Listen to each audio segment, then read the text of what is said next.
Sempre que você e eu usamos a imaginação involuntariamente, estamos dormindo. Precisamos despertar para a lei de Deus e sua promessa.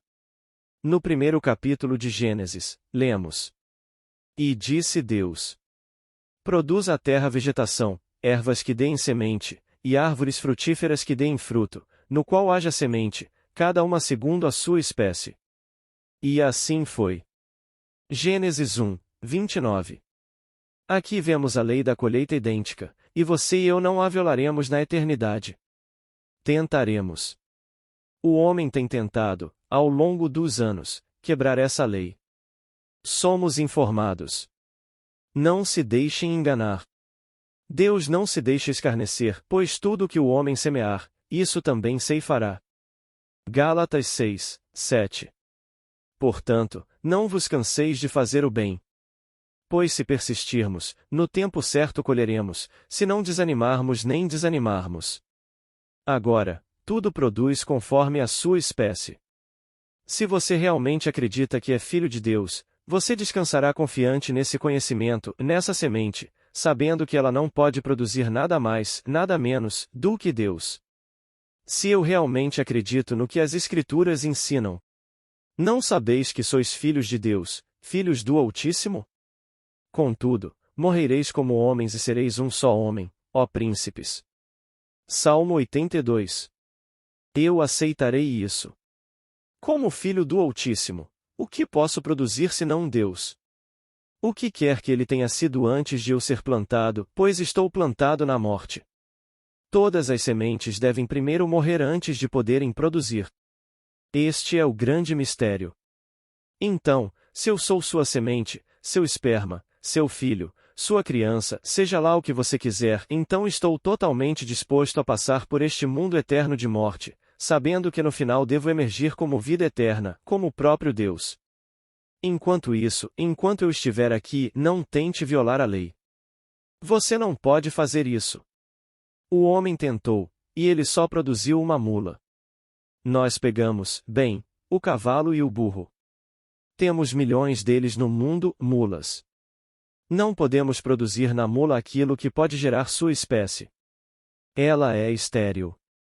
É impotente. Eu vi o cruzamento entre o leão e o tigre, mas também é uma mula, bonita de se ver, mas é impotente, é estéril.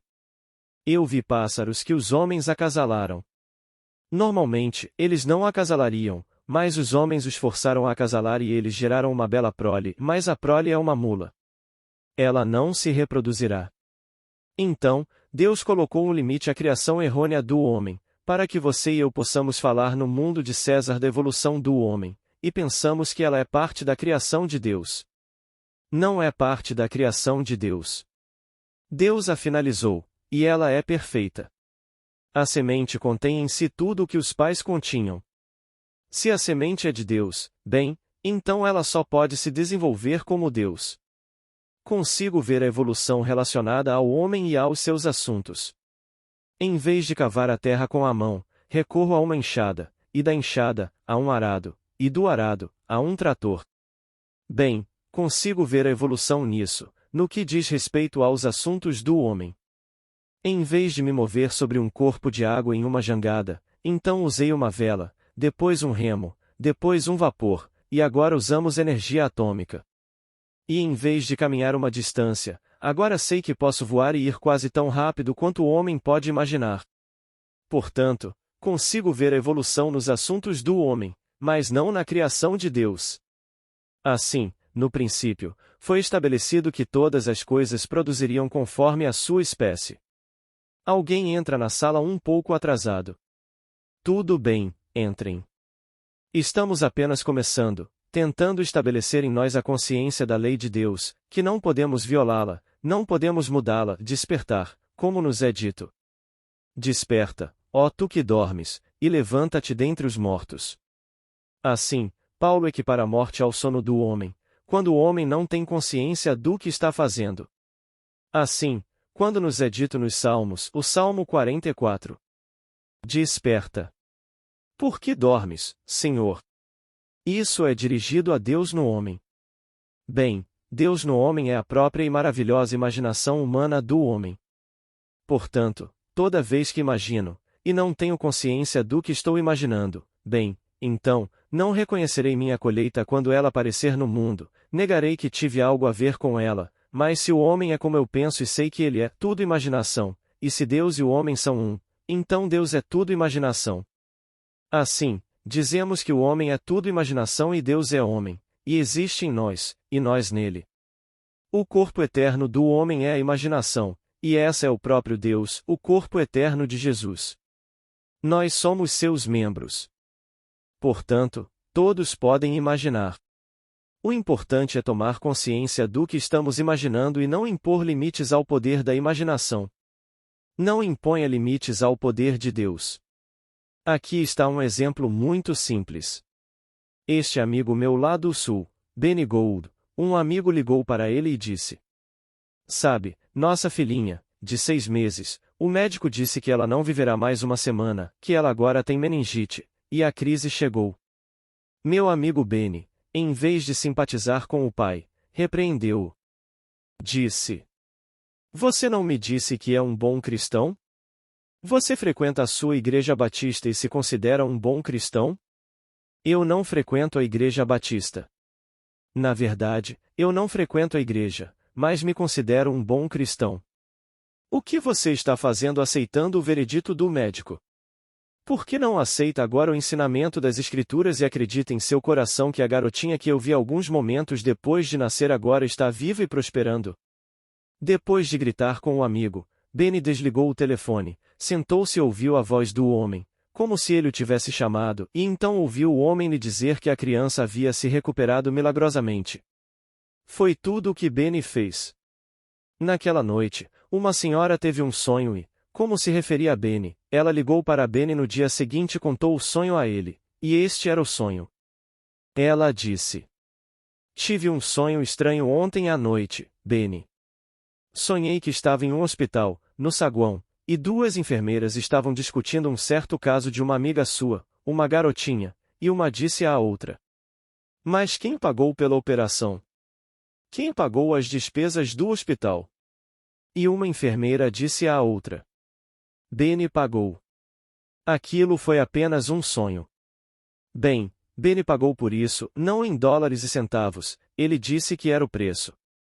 O preço foi que ele representou o Pai para si mesmo de uma maneira completamente diferente, sem reclamar, sem sentir pena, sem sentir tristeza no coração, mas ouviu a voz daquele homem, com alegria, dizendo-lhe que a garotinha havia se recuperado milagrosamente. Foi tudo o que Benny fez. Bem, isso é pagar o preço. Dizem a você: venha, coma e beba sem preço. Compre leite, compre tudo sem dinheiro. Bem, o preço que Benny pagou foi exercer seu talento conscientemente, com conhecimento de causa, em benefício de outra pessoa, e fazê-lo com amor. Portanto, cada vez que você exercita sua imaginação amorosamente em benefício de outra pessoa, você está, na verdade, mediando Deus para essa outra pessoa. Portanto, se você se tornar desperto, estará desperto para a lei de Deus. Você não pode violá-la. Não vos enganeis. Deus não se deixa escarnecer, pois tudo o que o homem semear, isso também ceifará. Gálatas 6, 7. E, então, somos convidados a não desistir, se parecer longo, espere mesmo assim, porque a colheita virá. No devido tempo, colheremos, se não desfalecermos, se não desanimarmos. Então, qualquer um aqui esta noite que tenha um problema, não importa qual seja o problema terá sua própria solução. Você não precisa discutir os meios. Essa não é a solução. Se eu precisasse de dinheiro, conhecer as pessoas certas, conhecer pessoas com dinheiro, conhecer pessoas com recursos, isso não seria a solução. A solução é ter o que eu quero neste mundo. Essa é a solução. Se eu estivesse desabrigado esta noite, qual seria a solução? Conhecer um amigo que tem uma mansão enorme com quartos desocupados? Essa não é a minha solução. Minha solução é estar abrigado. Então, não importa onde eu durma, durmo como se estivesse abrigado. Se eu precisasse de roupas, dormiria como se estivesse bem vestido. Se preciso de dinheiro, dormiria como se tivesse tudo o que é preciso, como se fosse rico. Farei isso dessa maneira. Se sei bem o que estou fazendo, então, não desmaie. Eu fiz. Eu plantei. Bem, agora, no devido tempo, eu colherei. Portanto, todo homem deve despertar para esta lei. Portanto, despertem-se. Por que dormes, ó Senhor? Salmo 44, 23. Bem, o nome dele é Eu Sou, então vocês estão cientes do que estão fazendo? Estou falando, então, com vocês. Por que dormes, ó Senhor? E apenas para ser chamado de Senhor, e falo sério quando digo que me dirijo a vocês como o Senhor, pois vocês são o Senhor. Se vocês são filhos de Deus, não podem se desenvolver de nenhuma outra forma, a não ser em Deus. Portanto, estamos destinados a crescer nele, a cabeça, Jesus Cristo, o Senhor. Se eu crescer nele, a cabeça, bem, então, eu sou ele. Portanto, tudo o que é dito sobre ele eu devo experimentar. Então, aqui eu preciso despertar para o ser que eu realmente sou, não apenas para ouvi-lo, mas para realmente acreditar nele a ponto de agir de acordo com ele. Bem, se eu agir de acordo com ele durante todo o dia, você sabia que mesmo em sonho você agirá de acordo com ele? Um sonho, supostamente, é algo onde a imaginação do homem, ou melhor, sua atenção, é a vítima, e não o mestre. Ela acompanha todos os fenômenos da vida, mas no sonho você chegará ao ponto em que não se encontrará como vítima, você se verá guiando sua atenção. E você se verá, no sonho, modificando e mudando uma situação. A pessoa normal em um sonho não o faz. Ela simplesmente, sua atenção é a própria escrava, e segue tudo, um após o outro. Mas quando você desperta aqui, você leva isso para as profundezas do seu próprio ser, no que o mundo chama de sono. Portanto, quando digo desperta, ó dorminhoco, estou simplesmente apelando a todos aqui para que despertem para a lei de Deus. Pois é uma lei estabelecida no princípio, a lei da colheita idêntica. Não se pode plantar uma coisa e colher outra. Você poderia agora sentar-se aqui esta noite, presumindo que você é, bem, exatamente como você quer ser. Eu não definiria o que você deveria querer, eu lhe perguntaria: o que você quer? Quando você sabe exatamente o que gostaria de ser e deliberadamente assume que é isso, você plantou essa semente. E no devido tempo você colherá essa colheita. Portanto, se você for colher, colha com sabedoria, plantando com sabedoria. Mas o dia todo você faz isso de qualquer maneira. O homem faz isso, mas dorme e, portanto, quando isso surge e ele colhe essa maravilha, bem, seja lá o que for, ele não reconhece que teve algo a ver com isso. E o propósito da vida é despertar tudo neste mundo. Então, eu sei exatamente o que fiz. Sentei-me e sonhei que era rico. Sonhei que era isso, aquilo outro, e tendo feito isso, tenho confiança na lei de Deus. Nenhum homem pode desviá-la. Não posso plantar uma coisa e colher outra. Você vê aqueles campos? O gergelim era gergelim, o milho era milho, o silêncio e a escuridão conheciam, e assim nasce a fé do homem. Então, eu posso sentar e realmente fazer isso. Aqui, Marion Anderson teve negado o direito de cantar no famoso salão em Washington. Ela não era membro e teve esse direito negado. Ela não se opôs. Ela não lutou contra isso. Estas são as suas palavras. Ela disse. Elas tinham um direito. Estas são as filhas da Revolução Americana. Esse era o direito delas. Todas são membros daquele clube. Elas têm orgulho dele. Por que não deveriam ter orgulho? Eu simplesmente gostaria de ter cantado naquele salão. Então, o que eu fiz? Eu não lutei contra isso. Eu não discuti. Eu não contei à imprensa. Eu não criei nenhum problema. Eu simplesmente, na minha imaginação, cantei naquele salão. Eu subi naquele palco e cantei para uma casa cheia, uma casa agradecida. Eles adoraram tudo o que eu fiz, e eu fui convidada para cantar naquele salão. Agora você dirá. Bem, a senhora Roosevelt ouviu falar disso e então discordou dos membros, dizendo: afinal, esta é uma propriedade isenta de impostos, e tudo isso é algo que recai sobre o contribuinte, e eu acho que deveríamos ocasionalmente abrir as portas para algum grande artista. Ela poderia ter dado qualquer argumento, e ela era então a primeira-dama do país. Você dirá. Foi por isso que convidaram Marion Anderson. Eu digo. Não foi. A senhora Roosevelt teve que agir como agiu porque Marion Anderson agiu primeiro, e se ao menos pudéssemos ver o que ela fez, não o que a senhora Roosevelt fez, ela era apenas o meio para o fim.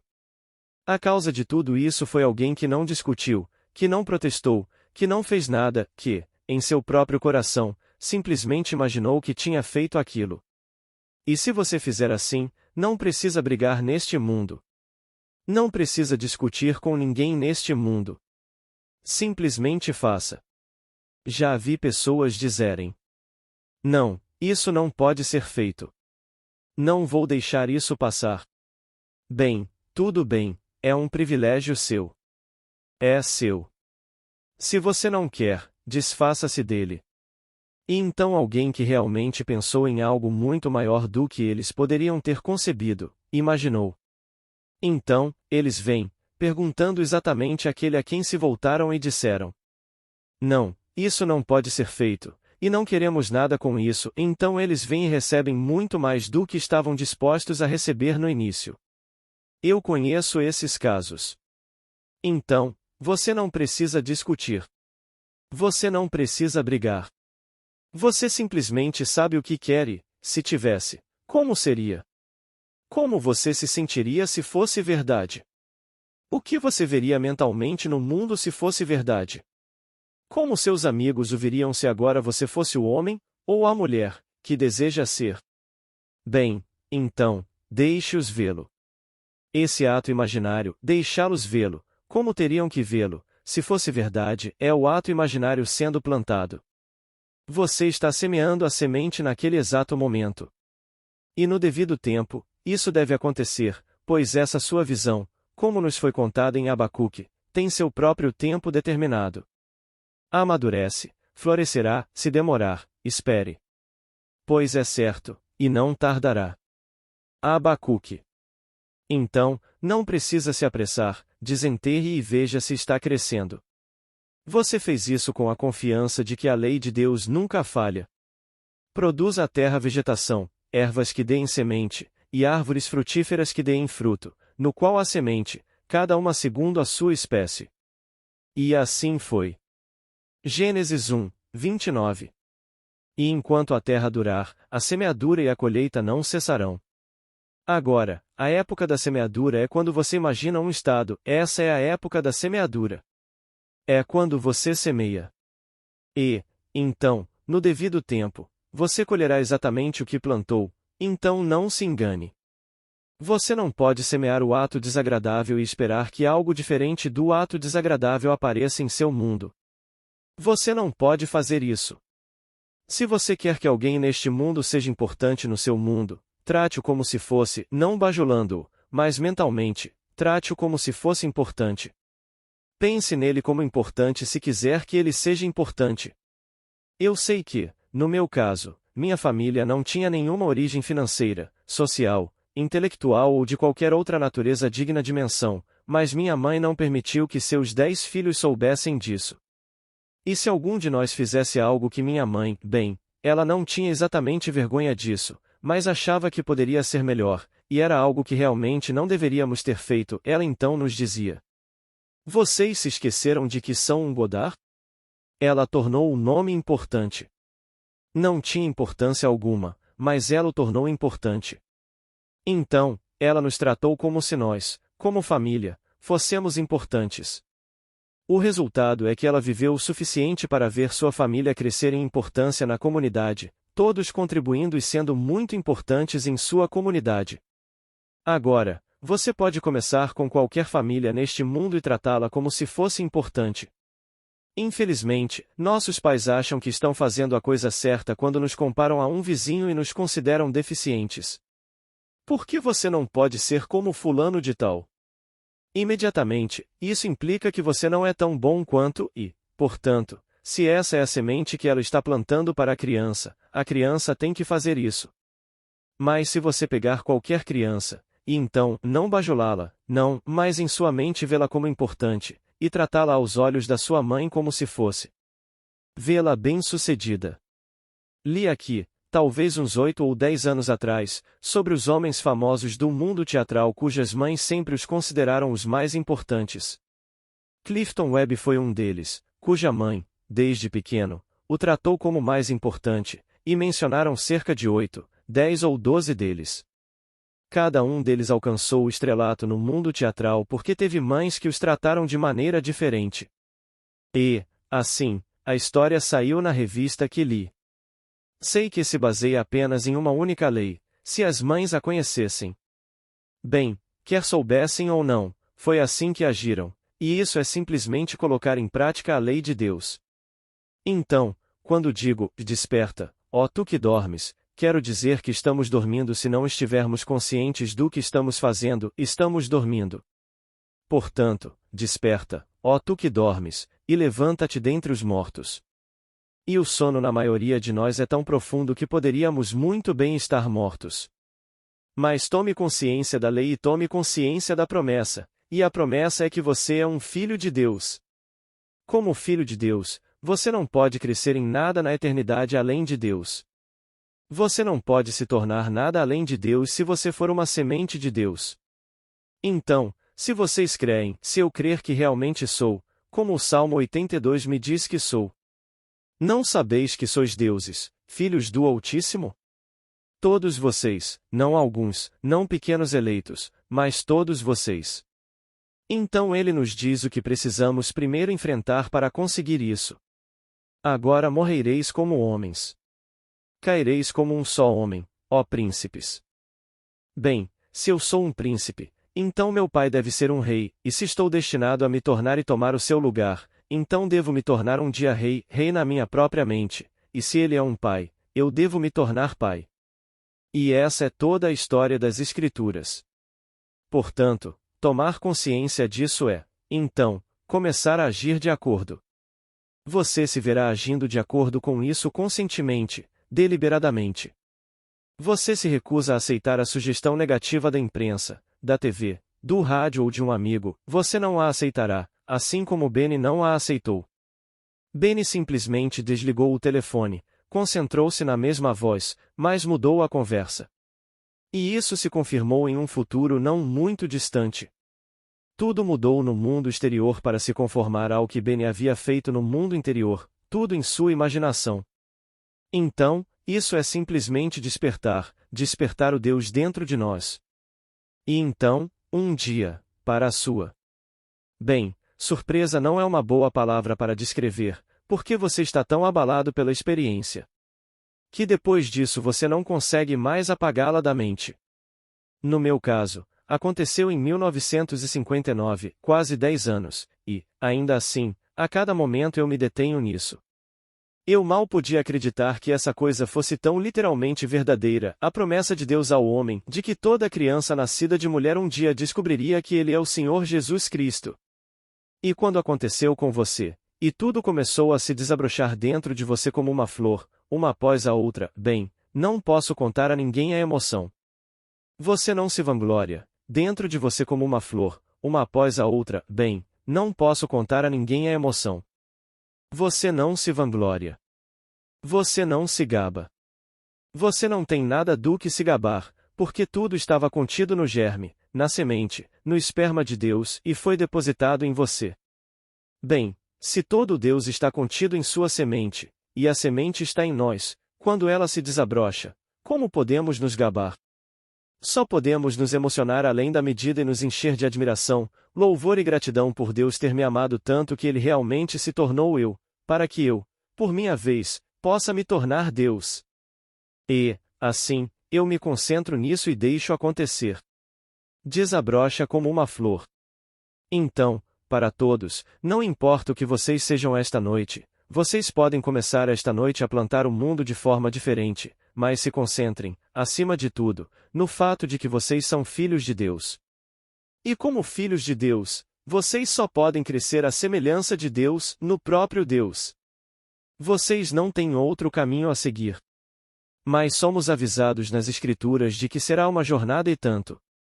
Mas Paulo disse: considero que os sofrimentos do tempo presente não podem ser comparados com a glória que em nós há de ser revelada. Não para nós, a preposição é em. Ela é revelada em nós. Portanto, todos os sofrimentos, como nos são relatados com bastante clareza no livro de Gênesis, temos 3 manuscritos principais de Gênesis conhecidos apenas por letras, a letra J, a letra E e a letra P. Ninguém sabe o que significam, mas nós lhes demos um significado. Falamos do J como os Jeovaitas, falamos do I como os Elohim e falamos do P como os profetas. Mas ninguém sabe realmente se quem colocou o J, o I e o P ali realmente pretendia isso, mas os estudiosos deram esse significado a essas letras. Isso é tudo o que sabemos sobre a autoria desses manuscritos. Mas no I não começa com o primeiro versículo. O manuscrito começa com o capítulo 15, começa com a civilização, com Abrão, e Abrão reclama ao Senhor que não tem descendência, e um nascido em minha casa de um escravo será meu herdeiro.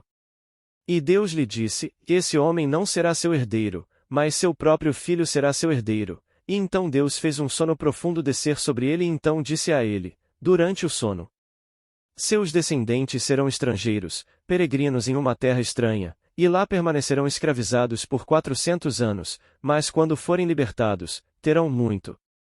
Uma abundância será deles, mas eles devem primeiro entrar na escravidão por 400 anos. Bem, 400 anos não são 400, como se mede anos.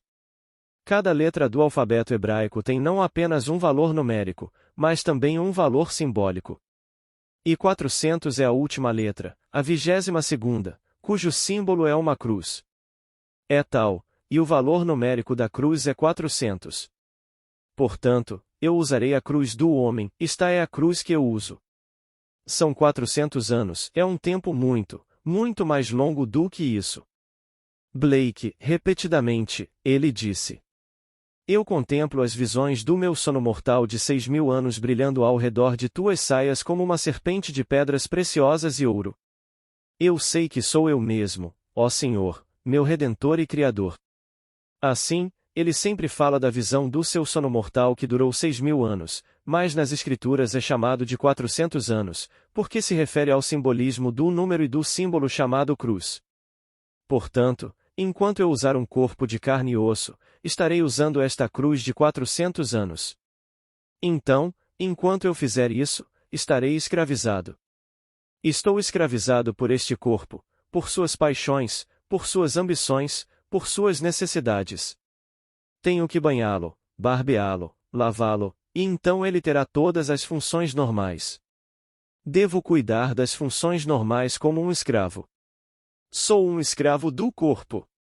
Chegará o dia, no final da minha longa jornada, em que me despojarei do corpo de carne e osso e me revestirei do meu corpo de glória, que não precisará de nenhum desses cuidados, pois será espírito, e não de carne e osso. Então, estou bastante disposto a aceitar o que as Escrituras me ensinam. Sim, sou um escravo aqui. Eu sei disso e continuarei. Mas enquanto sou um escravo, ele despertou dentro de mim, completamente despertou dentro de mim, com todo o simbolismo das Escrituras me cercando. E então veio o próximo, e o próximo, e o próximo, e toda a Escritura começa a se desdobrar dentro do homem que ainda é, por enquanto, um escravo, como nos é dito nas Escrituras. Então chega o fim da jornada, quando ele pode dizer: e está consumado. E tudo está consumado. Pois, aqui, não apenas estes 4 atos poderosos se tornam seus, mas tantas passagens encantadoras das Escrituras, no intervalo em que são suas, sentir-se um dia elevado e ouvir um coro celestial cantar, um coro sobrenatural, e aqui está ele cantando, chamando você pelo nome. Quando escrevi a história e chamei a coisinha de A Busca, fui persuadido por quem leu meu manuscrito a usar o pronome ele contá-la na terceira pessoa. Mas eu não ouvi o coro dizer ele, ouvi o coro chamar meu nome, Neville. E eles disseram: Neville ressuscitou, E como você pode pegar aquela pequena frase simples, Neville ressuscitou, e repeti-la, este enorme coro celestial cantando-a, e extrair dela o que eles fizeram, eu nunca poderia lhe dizer. Eles nunca usaram outras palavras, e ainda assim a melodia, a mudança, tudo sobre ela, a majestade de tudo que eles estão cantando em 3 pequenas palavras. E, então, me vi revestido de um corpo de luz. Parecia ser um corpo de ar e luz. Eu não estava no chão, nem andava. Eu deslizava. Fiz isso automaticamente, como se fosse um conhecimento inato do que fazer, e me deparei com um mar infinito de imperfeições humanas. Cegos, coxos, mancos, mirrados, todos eles, e eu sabia intuitivamente que estavam esperando por mim. E, ao me aproximar, não senti compaixão absolutamente nenhuma. Não parei para perguntar. Era óbvio que este era cego, aquele era coxo, aquele não tinha braços, aquele estava sem algum outro membro, e, no entanto, estranhamente, enquanto eu deslizava, não levantei um dedo para mudá-los, mas eles foram automaticamente mudados em harmonia com a perfeição que eu sentia brotar dentro de mim. Porque eu passei como perfeito, todos tinham que estar em harmonia comigo, e todos foram aperfeiçoados. E o refrão está cantando. E quando os olhos surgiram do nada e se encaixaram nessas órbitas vazias, e quando os braços surgiram do nada e se encaixaram nas órbitas vazias, e as pernas, e tudo se tornou perfeito no final dessa enorme jornada, então o coro exultou e gritou. E está consumado. De repetir Neville ressuscitou, à sua maneira maravilhosa, agora eles mudam para, está consumado. E então me senti realmente condensado nesta pequena vestimenta aqui chamada Neville. Eu era, na verdade, o ser mais aprisionado que se possa imaginar, daquele maravilhoso e exaltado estado de liberdade. Então, não posso contar a ninguém o que te espera, aquele corpo de glória quando você o veste. Eu simplesmente o experimentei naquele exato momento, atravessando o mar do Caribe, de Port-of-Spain até Mobile, Alabama. Ficamos no mar por cerca de 7 dias, e isso aconteceu uma noite enquanto eu estava no mar. Então, eu conheço exatamente a sensação do corpo ressuscitado, aquela sensação do corpo glorioso, onde tudo que você toca ou vê deve se conformar a você porque você é perfeito. Sede perfeitos como o vosso Pai que está nos céus é perfeito. E, assim, tudo no seu mundo será transformado. Você não para mudar, você não faz nada. Ele simplesmente muda conforme você passa. Então, tudo nas Escrituras, você, um dia, provará que é verdade, mas não neste nível. Você vai provar isso em alguma área remota da sua própria alma. Então, antes de tudo, creia na sua promessa.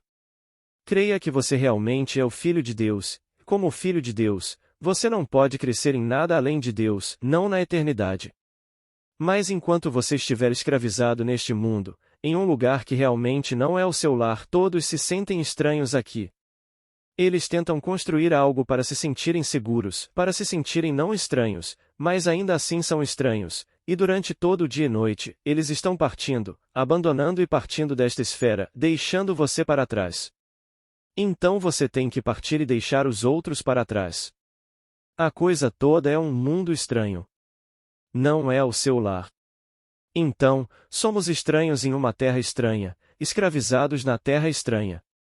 Portanto, enquanto estivermos aqui, lembre-se da sua lei, a lei da colheita idêntica, que diz que você não pode enganar a Deus, então não se deixe enganar. Deus não se deixa escarnecer, tudo que o homem semear, isso também ceifará. E, então, porque você vai colher, não se canse de fazer o bem. Faça-o a todo momento, mesmo que não veja a colheita imediata, faça-o de qualquer maneira, porque você não pode deixar de colher essa colheita. Então, faça isso. Reserve um tempinho todos os dias e plante deliberadamente pensamentos amorosos, sementes de amor. Traga à sua mente aqueles que você conhece como amigos. Represente-os para si mesmo sem o conhecimento deles, sem o consentimento deles, de uma maneira encantadora. Quando eles se conformam a isso no mundo exterior, você não precisa de elogios. Você não precisa dizer a eles: foi isso que imaginei para você. Você sabe. Você tem a satisfação de saber o que fez, portanto, eles se conformarão a isso, e você os verá, colherá isso e terá a satisfação, sem que eles se sintam obrigados. Se você lhes disser o que fez, eles se sentirão quase obrigados a fazer algo por você em troca. Você não quer nada em troca. Você simplesmente faz porque gosta de fazer. E, à medida que faz, torna-se cada vez mais um hábito, e a cada momento da sua vida consciente você estará fazendo isso, em vez de desperdiçar seu tempo com todas as coisas desagradáveis e negativas. Você ignora isso e faz isso deliberadamente com amor. E quando você lê no livro, aquele Salmo 40. No rolo do livro está escrito sobre mim. Acredite. É tudo sobre você. O homem não sabe, mas todo o livro é sobre o indivíduo, essa é a sua biografia. Então, no volume do livro, é tudo sobre mim. Então, quando você lê-lo, você perceberá que isso vai se desenrolar em você e você vai gritar isso dos telhados e contar a todos sem se gabar, porque é sobre eles também. Todos podem falar na primeira pessoa, no presente do indicativo. É tudo sobre mim, e então um dia ele experimentará isso e saberá que realmente é tudo sobre mim. E o livro foi simplesmente um prenúncio. A coisa toda foi um projeto profético da sua vida. E você entra no mundo da morte, aquele mundo da escravidão. Então, quando Blake, em seu maior de todos os poemas, disse: "O poema não é meu. Os autores estão no céu, eles estão na eternidade. Eu sou apenas o secretário." Foi ditado. Chegou a mim 12, 20 e 30 versos de cada vez, e o que deveria ter levado uma vida inteira de trabalho veio em um piscar de olhos. Esse é o seu grande poema Jerusalém. Em primeiro lugar, ele começa apresentando o tema. Ele nos conta do sono diurno e da passagem pela morte eterna e do despertar para a vida eterna. Em seguida, ele diz: "Eu neles e eles em mim, todos em um." Aqui, trata-se de o sono diurno. O que é o sono diurno? Mas nós passamos pela morte eterna, ele afirma, mas despertaremos para a vida eterna. Ele está disposto a admitir que será uma passagem difícil, mas porque somos a semente de Deus, não podemos falhar, e um dia você entrará em erupção, e é Deus em erupção, tudo em você, e você é Ele. Se você se debruçar sobre isso, eu lhe digo, por experiência própria, o que isso fará por você. Você não será arrogante, mas não encontrará uma única pessoa neste mundo a quem se ajoelhará. Você se recusa a aceitar qualquer ser neste mundo como um aristocrata além de você pela simples descendência da carne. Não, o único aristocrata que você admitirá é a aristocracia do espírito, nenhuma outra aristocracia, nenhuma linhagem da carne, pois você não é carne. Você está vestindo uma vestimenta de escravo, isso é carne, mas você é espírito. Você é filho de Deus, e Deus é espírito. Essa é a única aristocracia que você admitirá. E chegará o dia em que você provará isso a si mesmo, e entrará em uma esfera celestial e, estranhamente, por experiência própria, quando você entra nessa esfera conscientemente, você sempre os conheceu.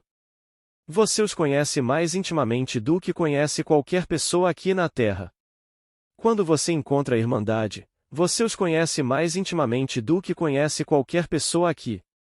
Conheci minha mãe, meu pai, meus irmãos, meus amigos, minha esposa, meus filhos, e, no entanto, não conheço nenhum deles tão intimamente quanto conheço meus irmãos na eternidade. E todos eles são seres eternos. Então, quando eu tirar isto pela última vez, não haverá espera entre tirar e vestir aquela vestimenta que, por um breve momento durante a noite, me foi permitido usar. Eu experimentei a alegria que viria naquela noite de 1946, vindo pelo Caribe. Então, eu sei exatamente o que me espera quando disserem: Neville está morto. Longe de estar morto, ele estará vestido com seu corpo glorioso. Sim, a pequena vestimenta estará morta, e eles a cremarão e a transformarão em pó, e o que farão com ela, eu realmente não me importo. Só espero que minha esposa seja sábia o suficiente para não permitir que os agentes funerários a sobrecarreguem com todo tipo de bobagem, mantendo uma pequena urna viva e pagando aluguel por ela. Eu disse a ela: divirta-se um pouco. A lei exige que você coloque numa caixa. Bem, pegue a caixa mais barata do mundo, qualquer caixa. Eles vão queimá-la de qualquer jeito. Pegue a caixinha mais barata e queime-a, e não pague aluguel pelas cinzas. Se eles não permitirem que você a descarte aqui, bem, então, dê uma desculpa e diga: bem, ela deve ir para Barbados, e então eles permitirão. Quando for para Barbados, eles a jogarão no mar, ou na poeira. É lá que ela pertence, bem ali na poeira. Mas não faça dela um pequeno ícone, nenhum lugar onde você possa ir e dizer: este é Neville, pois eu não estou lá de jeito nenhum. Estou vestido com meu corpo glorioso, um corpo que é eterno, é imortal. E eu sei como é o corpo, e sei o que é estar nele.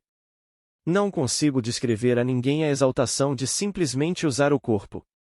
Você sente um poder infinito, e ainda assim é homem. Você é um homem. E aqui tudo se transforma em beleza enquanto você desliza, e você não precisa de luz, não precisa de sol, não precisa de lua, não precisa de estrelas, pois você é luz para si mesmo.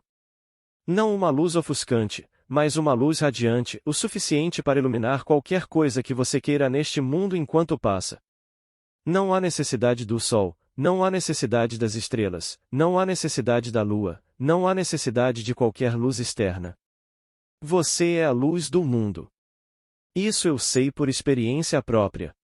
Então, aqui esta noite, quando eu digo: desperta, ó tu que dormes, e levanta-te dentre os mortos, estou apelando a você para se tornar cada vez mais consciente do que está imaginando, pois à medida que se torna mais e mais consciente do que está imaginando, você está despertando.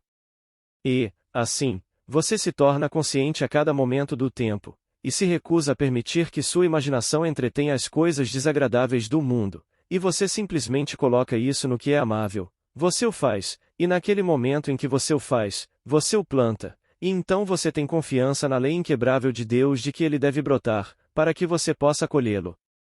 No devido tempo ele brotará, e no devido tempo você o colherá. É uma lei estabelecida no primeiro capítulo, leia-a no versículo 11.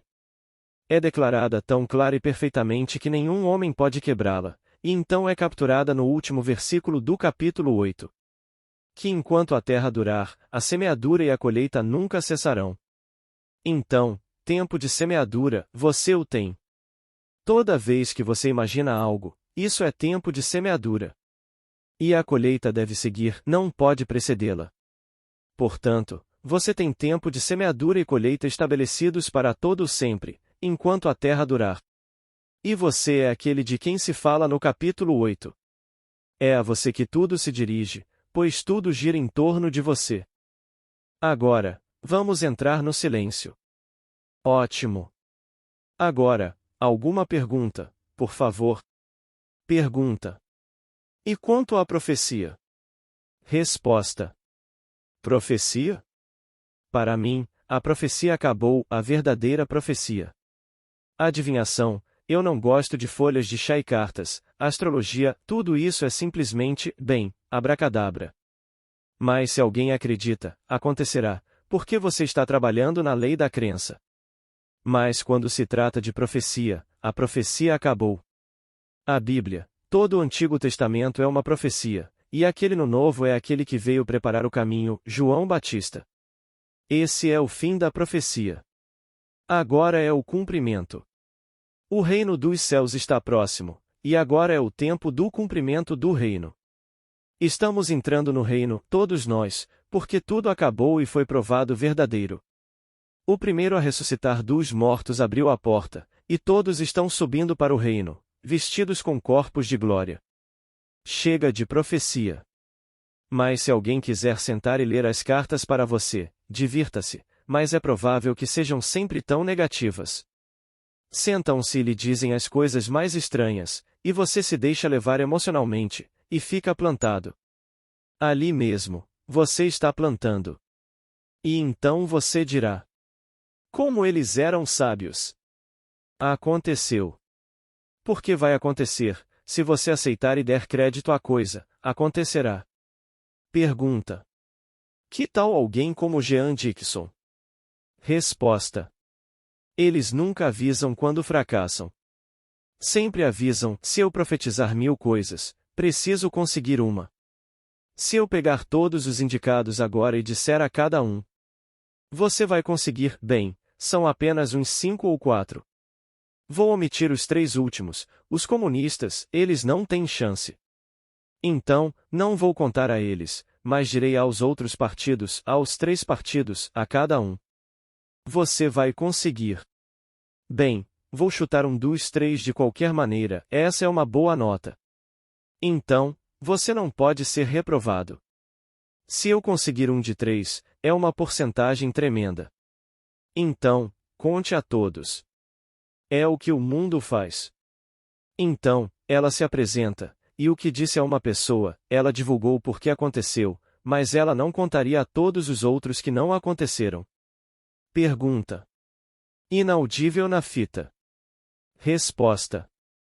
Bem, minha querida, faça sempre tudo no presente, como se o tivesse. Vá sempre até ao fim, como se o tivesse. O fim é de onde eu começo. No minuto em que diz: sim, mas. Então não acredita. Diz: precisa do dinheiro agora.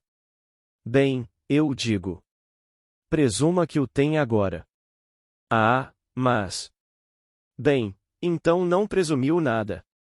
Entre pela porta como se o tivesse. Pode tropeçar nele por aí. Caminhe como se o tivesse. Viva na suposição do desejo realizado. Viva nele como se fosse verdade. Pergunta inaudível na fita. Resposta: bem, eu lhe digo uma coisa. Temos um exemplo vívido disso agora. Ninguém queria a Casa Branca mais do que Johnson, mas ele teve que ficar em segundo lugar, mas ele conseguiu a Casa Branca, e não por eleição na primeira vez. Ele foi àquela convenção convencido de que conseguiria, e então Kennedy conseguiu. Kennedy durou 3 anos e saiu pelas mãos do assassino, e então ele entrou em cena em questão de horas, bem, minutos, na verdade.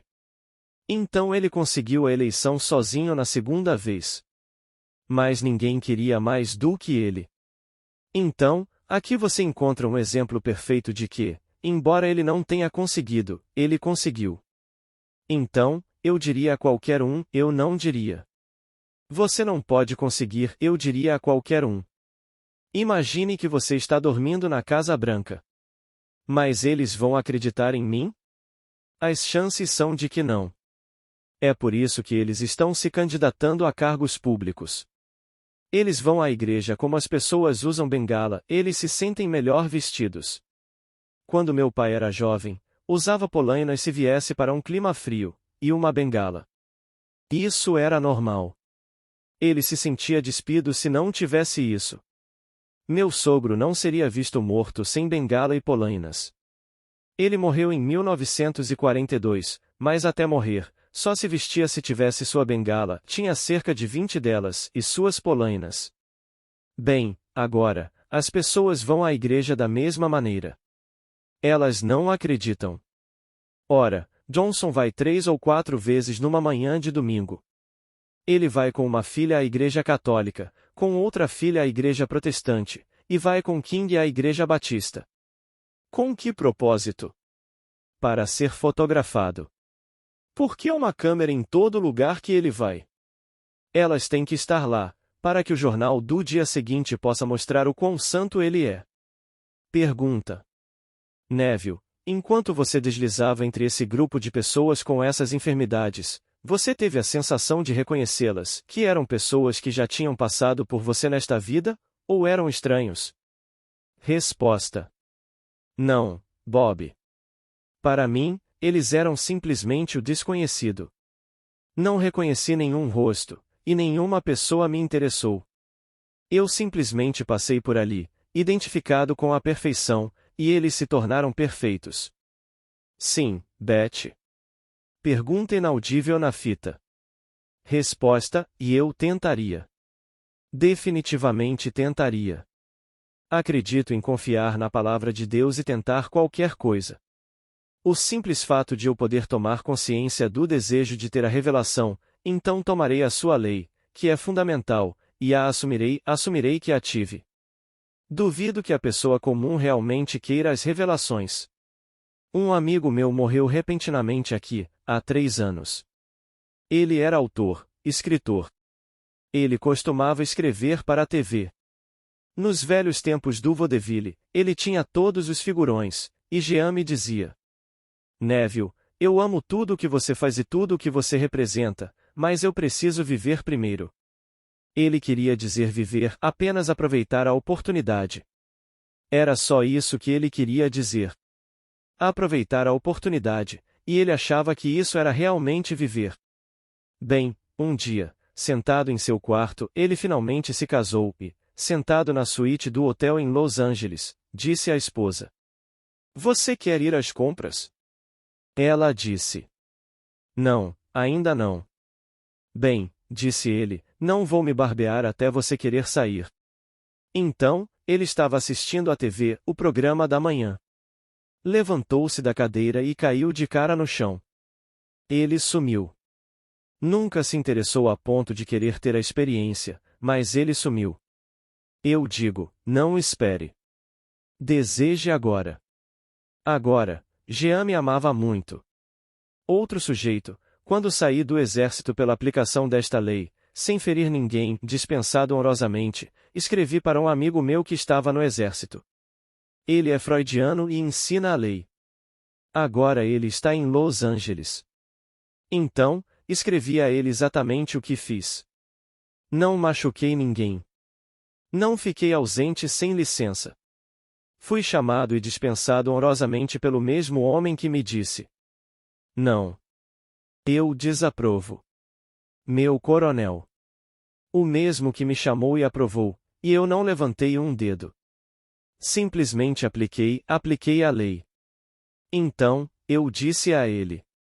Ele me ignorou completamente, não respondeu à minha carta. Então, ele permaneceu lá durante todo o tempo, e saiu no final, quando os outros milhões saíram, mas ele costumava vir às minhas reuniões em Nova York, e um dia ele me disse: Sabe, Neville, eu adoro vir e ouvir você. Isso me interessa. Mas você sabe o que eu faço?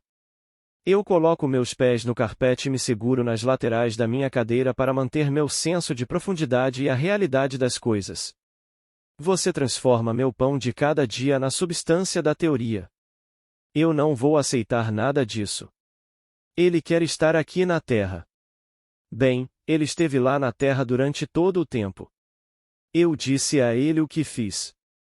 Uma coisa simples, fui para a cama no quartel, com todos os outros homens ao meu redor, e ousei presumir que estava em casa, na cidade de Nova York, e que bem diante dos meus olhos veio aquela mesma folha de papel, ou similar, que meu coronel havia enviado de volta dizendo: Reprovado. E ela veio por aqui, e então uma mão daqui, eu não vi o rosto, eu vi a mão, e a mão pegou uma caneta e riscou a palavra reprovado e escreveu em negrito: aprovado. E uma voz me disse: O que eu fiz, eu fiz. Não faça nada. Eu acordei. Eu estava usando o relógio que minha esposa me deu quando fui convocado. Eram 4h15. Eu não fiz nada. No final de 9 dias, o coronel me chamou e fui dispensado com honra, e essa mesma assinatura, seu nome era Bilboug, Coronel Theodore Bilboug Jr., seu pai era senador pelo Mississippi. E essa é a minha experiência. Então, com a experiência, estou compartilhando com um amigo, mas ele não quis aceitá-la. Então, eu poderia contar ao Nixon hoje à noite, ou poderia contar ao HHH hoje à noite ou amanhã, mas eles diriam: Você tem doutorado? Outro dia, fui até o hotel, o St. Francis, domingo de manhã para um brunch tardio. Uma senhora entrou, ela e o marido. Bem, eu não falo com estranhos. De repente, ela olhou para mim e disse: Você é daqui? Eu disse: Sou de Los Angeles. Ah, ela disse: Que legal. Que legal, e ela começou a falar. Não dava para calá-la, só uma palavra atrás da outra. Então ela me disse: O que você faz? Bem, o que eu poderia dizer a ela? Eu disse: Eu escrevo. Ah, ela disse: Você escreve? Romances? Eu disse: Não. Para revistas? Eu disse: Não. Bem, então, o que você escreve? Eu disse: Metafísica. Bem, ela não sabia bem disso. Era algo que não me penetrava completamente. Quando eu disse metafísica, a palavra a atingiu porque na palavra há a palavra física, metafísica. Ah, ela disse, você deve ter um doutorado. De todas as coisas, eu disse. Não, eu não tenho doutorado, e então ela continuou falando, e o pobre marido estava assim, e ele não sabia o que fazer. Ele não conseguia calá-la. Infelizmente, pedi algo que leva muito tempo. Pedi cogumelos grelhados e bacon crocante na torrada. Bem, isso não está no menu, é um pedido especial. Então, me arrependi de ter pedido. Se eu soubesse, teria pedido ovos mexidos rápidos. E, então, quando me levantei para ir embora, ela disse: Bem, vou rezar por você para que ganhe o prêmio Nobel. Isso é um fato real na manhã do último domingo nesta cidade. Portanto, digo a todos, não me perguntem sobre meus doutorados ou quaisquer outros títulos. Apenas acreditem. Estou lhes dizendo o que é verdade a respeito da minha própria experiência. Não há uma única pessoa mencionada nas Escrituras como autora. Sim, Mateus, Marcos, Lucas e João, mas todos são anônimos. Ninguém sabe quem eles são. Ninguém sabe quem escreveu os 39 livros do Antigo Testamento, ninguém. E, então, eles tinham doutorado? Eram doutores em teologia? Alguma outra pergunta, por favor? Pergunta inaudível na gravação. Resposta: Não, eu não desistiria. Direi o seguinte: seja como a viúva das Escrituras. E ela veio, e o juiz finalmente a inocentou. Ele disse: Não gosto da mulher. Não me importo com o caso, mas ela está me incomodando, e porque ela me incomoda, eu a inocentarei. Só para me livrar dela. Bem, então trate Deus da mesma maneira. Ele é o grande juiz, e incomode-o. Você continua presumindo. O Senhor me disse, Pai, para pedir. Eu pedi da maneira que o Senhor me ensinou a pedir. O Senhor enviou um homem chamado Neville? Ele me diz que o Senhor o enviou. Ou ele está mentindo? Ele me diz que se eu ousar presumir que sou o que no momento a razão nega e meus sentidos negam, eu o receberei. Bem, ele está mentindo? Ou o Senhor realmente o enviou? Bem, se o Senhor o enviou, então ele é o seu mensageiro. Bem, então, por que o Senhor não me responde? Apenas incomode-o, assim como ela incomodou o juiz, e deixe que isso entre em seu mundo. Um homem chega à meia-noite e quer algo porque um amigo liga de repente, e o homem diz: Meus filhos estão na cama, é tarde e eu não posso descer, mas, por causa de sua descarada insolência, desce e os entrega a ele. Ele não aceitava um não como resposta, simplesmente não aceitava um não. E as pessoas aceitam um não. Não aceite um não, porque ele lhe diz: Tudo o que pedirdes, crendo, você o receberá. Bem, se ele lhe diz isso, cobre-o por isso. Mas as pessoas passarão a responsabilidade e dirão: Ah, bem, não foi a vontade de Deus. Imediatamente, elas dizem isso, divorciaram-se de Deus. Deus se tornou você, e seu nome é Eu Sou. Você diz Eu Sou? É Ele. Não o deixe escapar impune, porque no minuto em que você diz Ele por fora, bem, então, você não está crendo. Se não crerdes que eu sou Ele, morrereis em vossos pecados. Essa é a história.